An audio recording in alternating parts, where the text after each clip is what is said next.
Ujazo wa Roho Mtakatifu, kuongozwa na Roho Mtakatifu, huo ni muhuri unaopigwa ndani ya mtu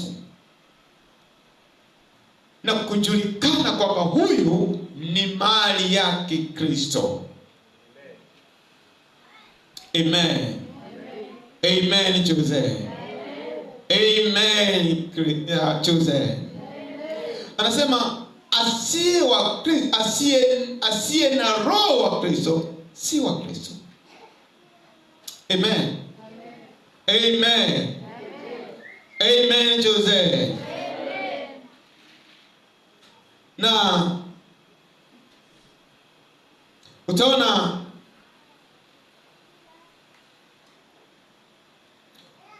utaona katika Biblia yako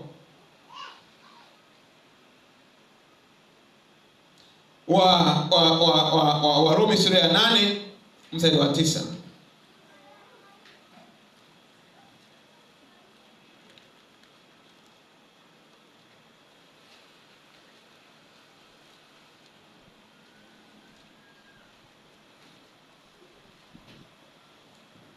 Roho Mtakatifu ni muhuri.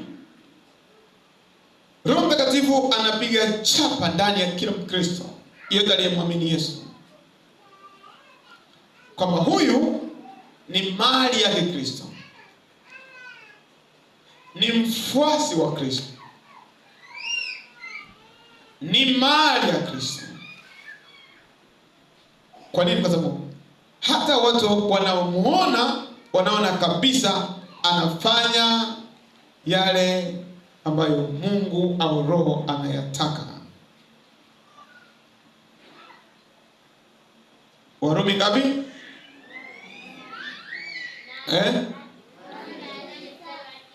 Ndiyo.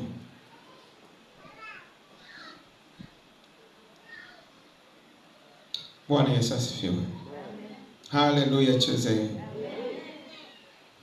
Ni muhimu sana, ndio maana tunapokuja kanisani namna hii ni vizuri sana kujua tunaenda kanisani kufanya nini. Amen. Mstari ule wa 9,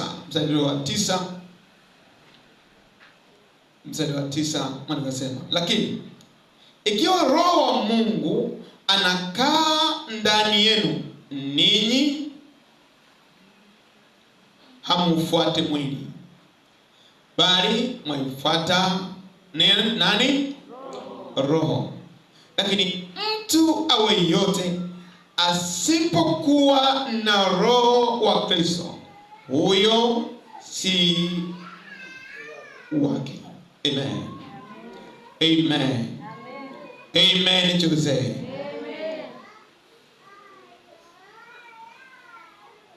Anasema, kwa nini? Anasema Roho akiwa ndani yenu, manake anasema kazi ya Roho Mtakatifu ni kuua tabia za mwili, ni kuua matamanio ya mwili.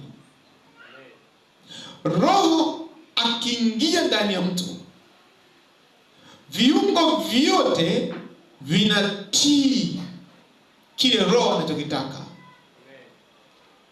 Kwa hiyo kwa matendo na kwa tabia, mtu huyo automatically anakuwa ni mfuasi wa Kristo, ni mali ya Kristo. Ndio maana tunaitwa wa Kristo, kwa sababu tumekubali kuwa wafuasi wa Kristo.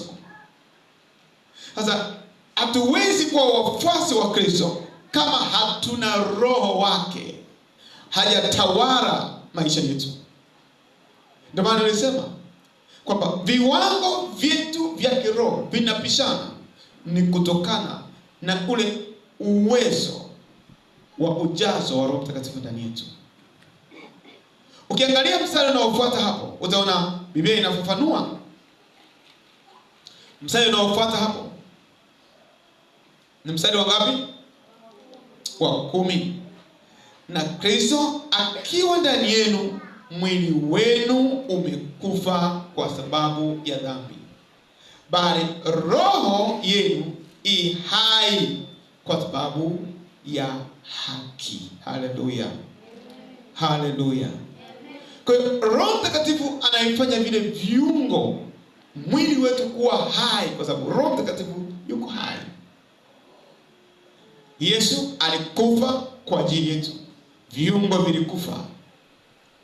Anayefanya viwe hai kiroho katika kutenda haki ni Roho Mtakatifu. Tuko pamoja watu wa Mungu? Tuko pamoja watu wa Mungu? Kwa hiyo asiyekuwa na roho, mtu huyo si wa Kristo. Kwa maana kwamba hawezi kufanya mambo yanayoweza kumpendeza Baba, kwa sababu yeye ni wa mwilini. Atafanya mambo ya mwilini, atawaza mambo ya mwilini, na siku zote mwili, matendo yake ni ya kutupeleka motoni. Matendo ya mwili ni kufanya mapenzi ya ibilisi. Maana chochote ambacho mwili kinafanya nje ya Roho Mtakatifu ni matendo ambayo yatampelekea mtu kwenda motoni milele na milele. Amen. Amen. Kiangalia hapo pale tuliposoma katika Wagalatia, tutarudi hapo tena katika Warumi, tuenda katika Warumi, katika Wakorintho, katika Wagalatia. Hapo utaona matendo ya mwili yanatajwa, na anasema watu wa namna hiyo hawataweza kuurithi ufalme wa mbinguni. Watu wenye matunda haya ya ibilisi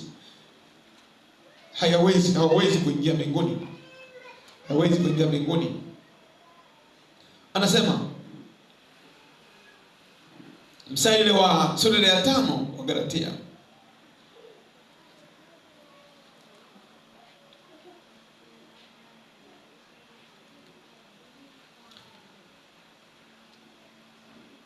mstari wa tuanzie mstari wa 16 mpaka mstari wa 20. Maandiko yanasema,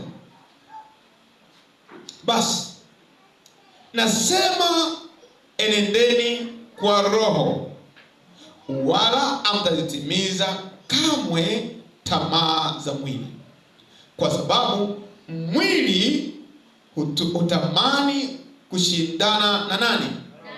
Na Roho, na Roho kushindana na mwili, kwa maana hizi zimepingana, hata hamuwezi kufanya nafanya nini?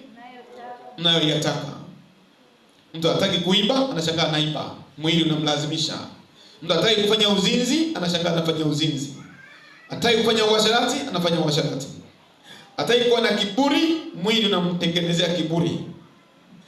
Hataki kuwa na majivuno, anashangaa mwili unataka ajione yeye ni yeye, hakuna mtu mwingine kama yeye.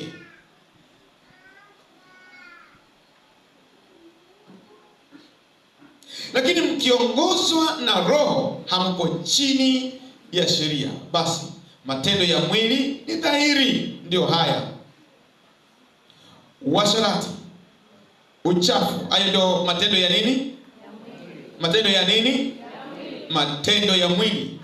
Tumesoma pale matunda ya Roho ni nini? Upole, upendo, uvumilivu na kadhalika, si ndivyo? Sasa haya ndio matendo ya matunda ya roho ya ibilisi.